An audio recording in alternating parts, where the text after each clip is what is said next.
Assalamualaikum warahmatullahi wabarakatuh.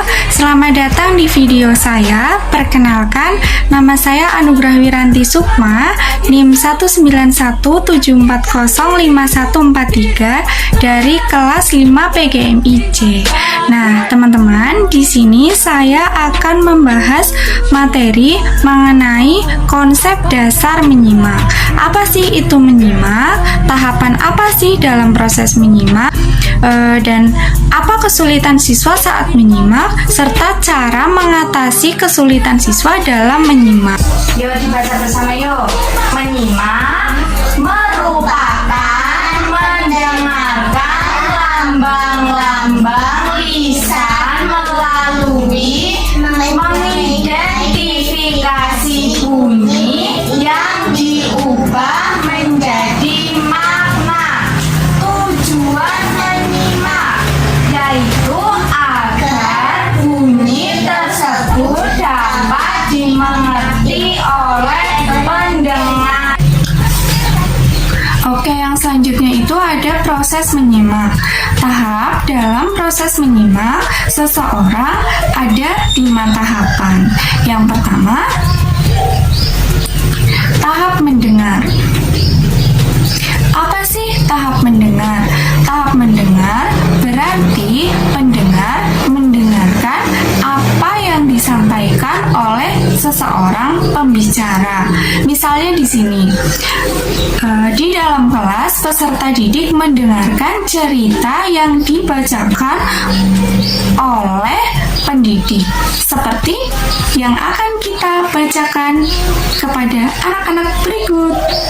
Rasulullah Shallallahu Alaihi Wasallam lahir pada hari Senin tanggal 12 Rabiul Awal tahun Gajah, bertepatan pada 20 April 571 Masehi. Di tahun inilah Nabi Muhammad lahir di Mekah sebagai anak yatim karena ayahnya yaitu Abdullah wafat sebelum Rasulullah lahir.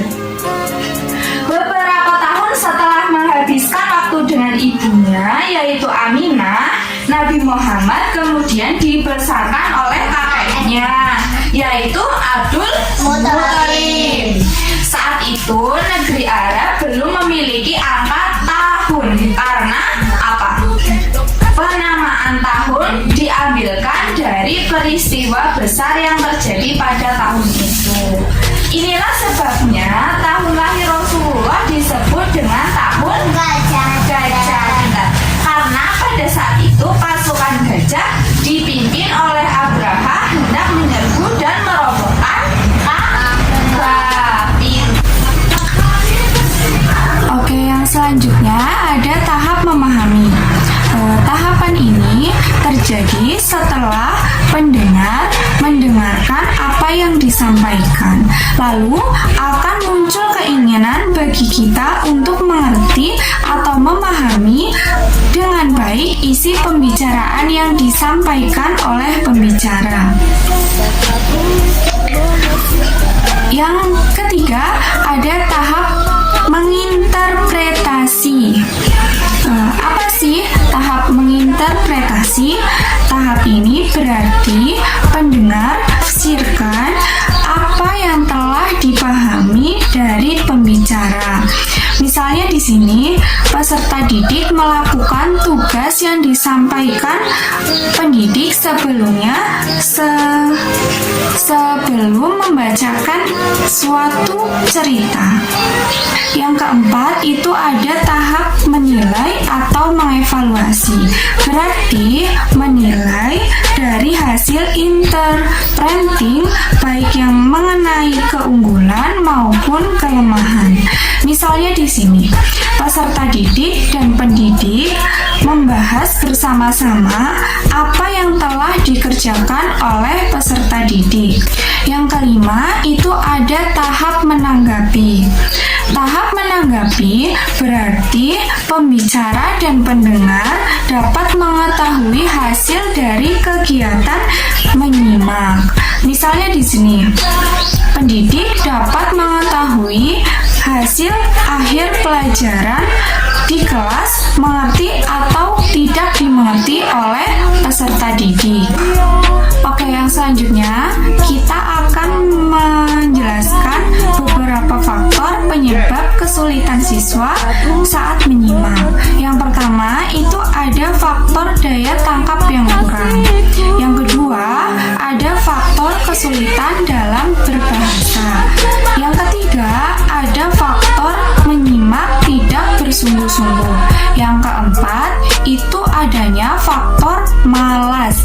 Yang kelima itu ada faktor kondisi kelas yang tidak kondusif dan faktor gangguan dari teman di luar. Oke, yang selanjutnya kita akan membahas mengenai cara mengatasi kesulitan siswa saat menyimak. Yang pertama itu kita perlu memfokuskan dulu perhatian siswa agar hanya tertuju kepada guru yang sedang menyampaikan cerita. Yang kedua, itu guru menyediakan cerita yang menarik bagi siswa untuk disimak. Selanjutnya, itu membuat kelas sekondusif mungkin agar nyaman bagi seluruh siswa. Semoga bermanfaat. Jangan lupa tinggalkan komen di bawah.